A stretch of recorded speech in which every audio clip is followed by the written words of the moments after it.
un adelanto de opinión de parte del Poder Judicial? Bueno, en parte sí, si es que estamos hablando de que los que levantan la inmunidad son los mismos que van a juzgar.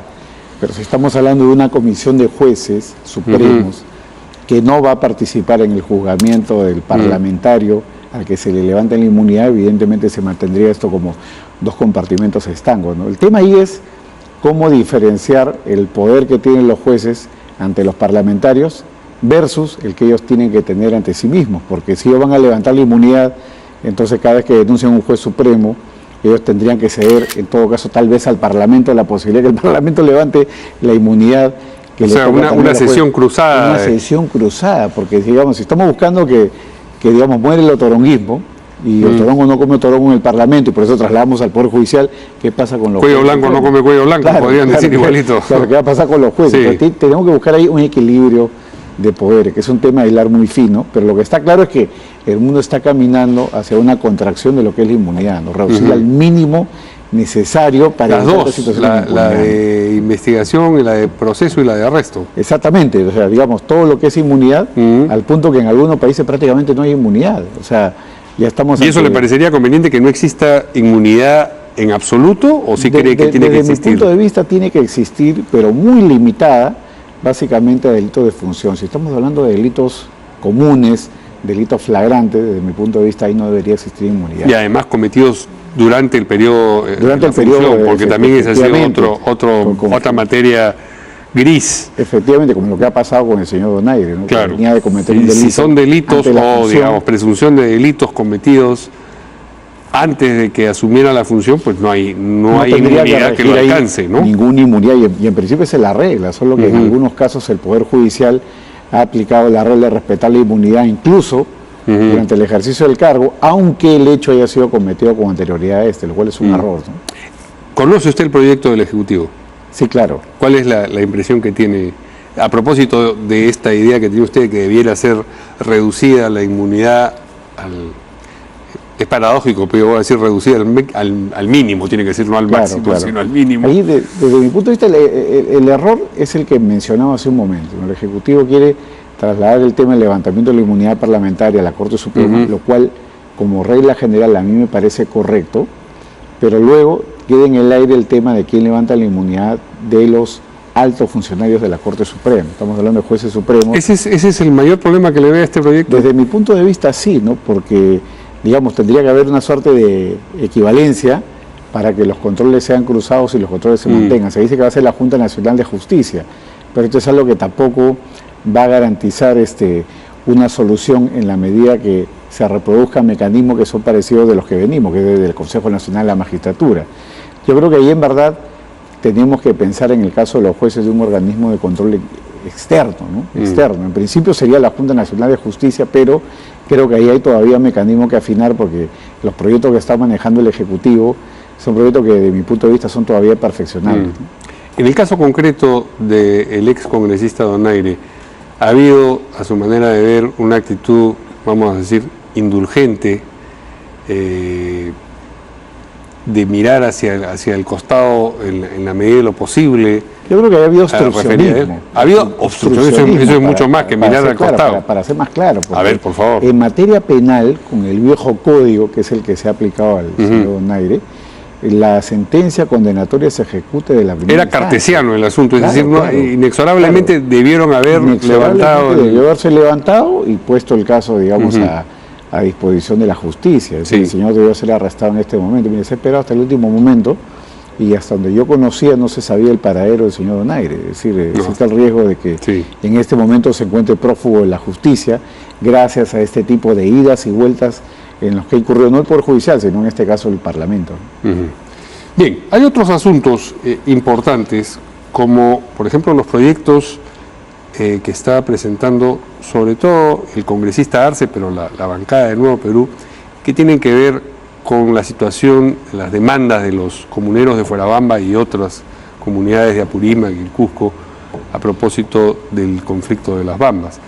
Hay un proyecto de amnistía de todos los comuneros que tienen denuncias por haber participado, digamos, de los desórdenes y de las protestas de manera que suponga incurrir en un delito, Y hay también un proyecto del propio congresista Arce, firmado por los miembros de su bancada, que lo que propone es, entre comillas, descriminalizar la protesta, es decir, retirar del artículo 200, me parece, del Código Penal, aquellos elementos que fueron incluidos durante el gobierno de Alan García y que hacían mención expresa a la toma de vías públicas, a la toma de locales, a lo que impide el funcionamiento de los servicios públicos, y se los considera, porque todavía está vigente ese artículo, extorsión.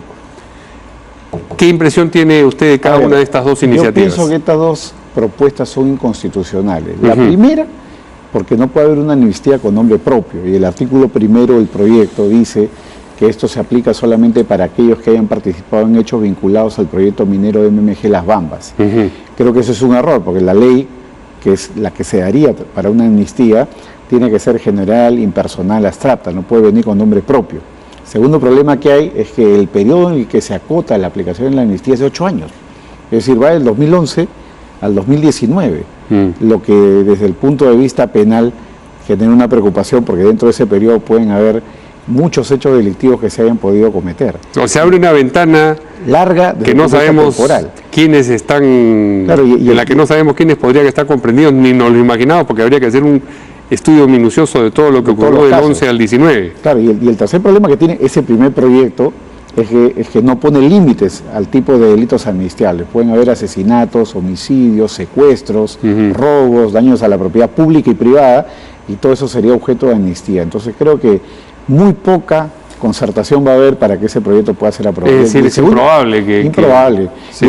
Y el segundo creo que va a correr la misma suerte, porque el segundo en verdad es un mecanismo de impunidad. O sea, lo que se está diciendo en buena cuenta es que si hoy día, como es tan general la norma que plantea el congresista Arce, de exclusión de responsabilidad para todos aquellos que cometan delitos ejerciendo protesta social, ¿qué pasaría si el día de mañana hay una huelga en una fábrica acá en Lima? Los trabajadores en ejercicio de la lucha social la pueden incendiar, la pueden, digamos, cerrar, pueden tomar vías, pueden tomar carreteras, pueden secuestrar a otros empleados, a los amarillistas, entre comillas, y todo eso sería impune desde el punto de vista penal, porque habría una patente de corso para poder cometer esos hechos delictivos. Y yo lo que temo es el efecto dominó, porque... Claro, ese era lo siguiente, el estímulo que representaría esta especie de inmunidad protestataria, digamos, claro, que se le extiende a los... Los abogados estaríamos muy contentos porque tendríamos que dedicarnos a defender este tipo de casos que prácticamente van a encontrar impunidad a raíz de esta norma. Yo creo que en verdad esto no va a prosperar, pero hay que también poner en consideración que esto proviene de un tipo de pensamiento de los activistas en derechos humanos a nivel de la región, desde México hasta Chile, Argentina, que vienen postulando el hecho de que el Estado no puede perseguir a los comuneros cuando los comuneros ejercen la protesta. Oiga, una cosa es tomar pacíficamente una carretera, pacíficamente digo, otra cosa es violentar, es decir, tú pasas... Pero además al tomar, aunque sea pacíficamente una carretera e impedir el tránsito, están afectando los derechos de terceros, están una externalidad tremenda que no tiene por qué, digamos, perjudicar a nadie, ¿no? Exactamente, yo creo que la lucha social, digamos, los intereses de las comunidades tienen que estar salvaguardados, pero para eso están los mecanismos legales, están las mesas de diálogo, los estudios de impacto ambiental, la consulta previa.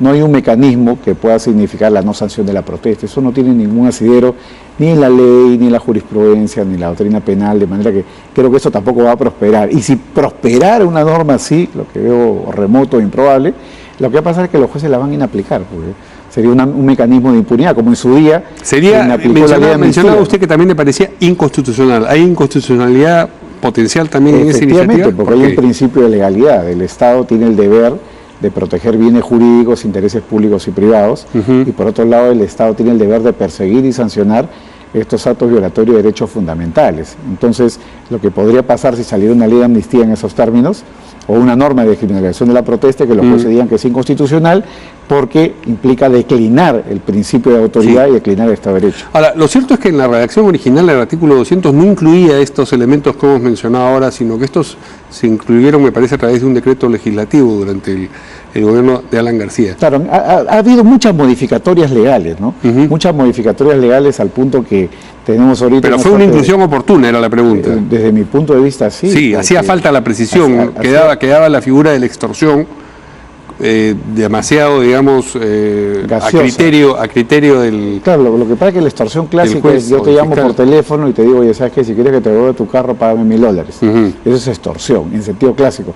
Pero cuando se hacía en grupo, cuando se hacía en masa, cuando se hacía a través de la toma de carreteras, no había una norma específica. Entonces muchos decían eso no aplica, otros decían que se aplica. Entonces, para zanjar la situación, se aprobaron esas reformas legislativas, pero ahora el congresista está poniendo un párrafo final que dice, bueno, todo esto es punible, la extorsión, tomando carretera, lo que fuera, pero salvo que exista protesta social, ¿no? Claro. Además con unos términos muy gaseosos, ¿no? Habla grupo social, comunidades, sin precisar, ¿no?